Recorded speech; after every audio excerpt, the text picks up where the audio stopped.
Hello friends, welcome back to my channel. તો આજે હું તમારી સાથે શેર કરવાની છું એક સરસ સ્વીટ.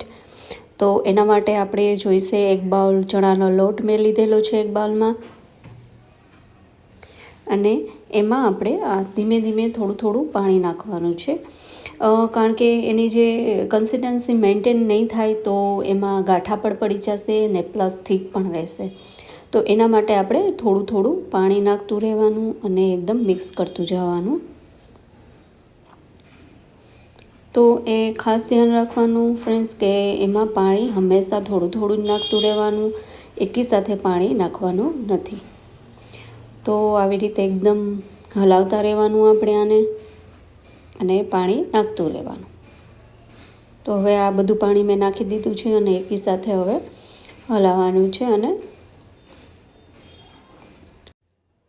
આશરે 3 થી 4 મિનિટ સુધી આને હલાવવાનું છે અને મિક્સ કરતું જ રહેવાનું. અને જે આની આપણે કન્સિસ્ટન્સી જોઈએ છે એવી હવે આવી ગઈ છે. તો આપણે ચેક કરી લઈએ સ્પૂન વડે. તો જોઈ શકો તમે. અને હવે એક તપેલીમાં 1 ગ્લાસ જેટલું પાણી આપણે નાખશું, અને આ ચાસણી માટે આપણે નાખશું. ચાસણી બનાવવાની છે હવે આની, જે સ્વીટ હું બનાવવાની છું એ તમને છેલ્લે કહીશ શું બનાવવાની છું. તો જેટલું પાણી લીધું એટલી જ આપણે સુગર પણ આમાં નાખી દીધી. તો આને મિક્સ કરી અને હવે આની ચાસણી બનાવવાની છે. કોઈ એક તાર કે એવી કંઈ ચાસણી બનાવવાની નથી. થોડીક આપણે આંગળીમાં લઈએ અને એકદમ ચીપચીપું લાગે એટલી જ લેવાની છે. અને હવે આમાં આપણે નાખી 3 થી 4 એલચી, કેસરના 4 થી 5 દાણા નાખ્યા આપણે. આને મિક્સ કરી દેવાનું. અને આ બાજુ આપણી ચાસણી થાય ત્યાં સુધીમાં આપણે હવે ચણાના લોટની રેસીપી બનાવી લઈએ. તો આ બાજુ તેલ ગરમ કર્યું છે મેં. તો તેલ આપણું ગરમ થઈ ગયું છે.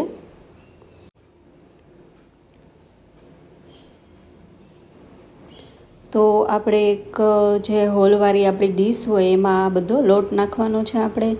અને ધીમે ધીમે તમે જોઈ શકો કે બુંદી પડવા માંડી છે.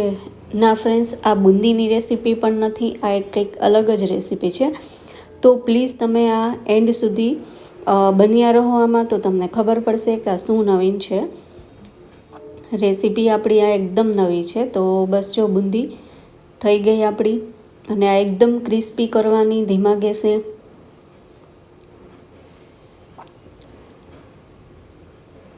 આ બાજુ ચાસણીને ઢાંકી દીધી આપણે, અને એકદમ ક્રિસ્પી આપણી બુંદી રેડી છે. તો એક પ્લેટમાં આપણે કાઢી લઈએ આ બુંદી. તો હવે આપણે પાછી એકવાર હજી કરીએ બુંદી. તો જે ડીશમાં આપણે કઈ રીતે એ ડીશમાં કરવાની છે, અને ટેપ ટેપ કરતું જવાનું છે. તો ડીશને આપણે જરાક આવી રીતે ટેપ ટેપ કરશું એટલે બુંદી ઓટોમેટિક જ પડશે. તેમાં જરાય હાથ લગાડવાની કે કંઈ જરૂર જ નથી. આપણે ઓટોમેટિક થઈ જ જશે બુંદી આપણી સરસ, અને એ પણ ગોળ. તો આ જે લોટની જે આપણે કન્સિસ્ટન્સી રાખી છે એવી જ રાખવાની છે આપણે. તો તમારી બુંદી સરસ ગોળ જ બનશે. તો આપણી આ બુંદી રેડી છે, અને એ પણ એકદમ ક્રિસ્પી બની ગઈ આપણી બુંદી.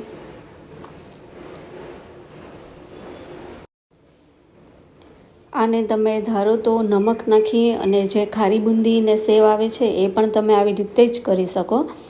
ને મીઠી બુંદી પણ આવી રીતે કરી શકો છો, ચાસણીમાં જ ડુબાડીને. તો આ મેં કંઈક અલગ રીતે કર્યું છે. આને મિક્સરમાં મેં ભૂકો કરી દીધો. જે આપણે બુંદી બનાવી હતી એને મિક્સરમાં ભૂકો કરી, અને ચાસણી આપણી જે થઈ ગઈ હતી એમાં મેં આ બધું મિક્સ કરી દીધું, એને ચાસણી અને જે બુંદીનો ભૂકો હતો. અને હવે આનો આપણે શીરા જેવું બનાવવાનું છે. આને સતત હલાવતા રહેવાનું, અને ગેસની ફ્લેમ મીડિયમ રાખવાની છે થોડીક વાર, અને પછી ધીમી કરી દેવાની. તો આને એકદમ સતત હલાવતું રહેવાનું. આમાં યોગ્ય હોય તો તમે ઓરેન્જ ફૂડ કલર પણ નાખી શકો, પણ મેં કાંઈ નાખ્યું નથી, એમ જ સિમ્પલ બનાવ્યું છે. અને આ છે બુંદીના લાડવા. તો આ બુંદીના લાડવા બનાવવા માટે તમે એલચી કે કંઈ પણ ડ્રાયફ્રૂટ નાખી શકો, જે તમારે અવેલેબલ હોય તે તમે નાખી શકો. પણ જો તમને એલચીની સુગંધ એવું ન ગમતું હોય તો તમે બીજું પણ કંઈ એમાં એડ કરી શકો. તો બસ હવે આ થોડું થોડું તો છૂટું પડવા માંડ્યું, આને સતત હલાવતા રહેવાનું આપણે, અને ગેસની ફ્લેમ હવે સાવ ધીમી કરી દેવાની. અને હા, આ સાવ એકદમ ક્રશ નથી કરી દેવાનો મિક્સરમાં, અને થોડું થોડું ગ્રાઇન્ડ કરવાનું, બહુ એકદમ સાવ ભૂકો પણ નહીં કરી દેવાનો. તો હવે આપણું આ જે બેટર છે એ રેડી થવા આવ્યું.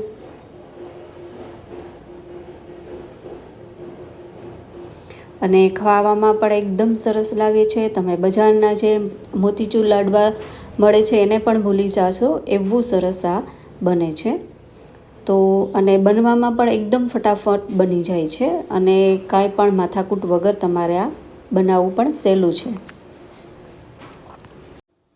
અને જે આ બુંદી છે પાણીને એકદમ એબ્ઝોર્વ કરે છે, તો ગેસની ફ્લેમ હંમેશા ધીમી જ રાખવી, એ ખાસ યાદ રાખવું. અને હવે આપણું આ જે બુંદીના લાડવાનું છે બેટર એ રેડી છે.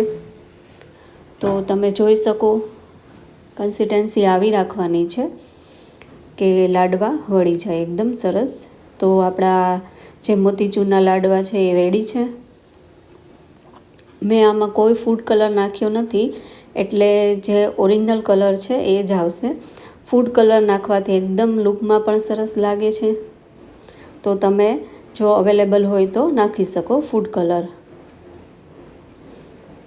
તો આવા સરસ એકદમ ગોળ લાડવા આપણે બનાવી દીધા છે, અને તેને ડેકોરેશન માટે આપણે ઉપર કેસરના 2 થી 3 પાંદડા નાખવાના છે, અને બદામના બી પણ આપણે નાખશું. તો રેડી છે મોતીચૂરના લાડવા આપણા.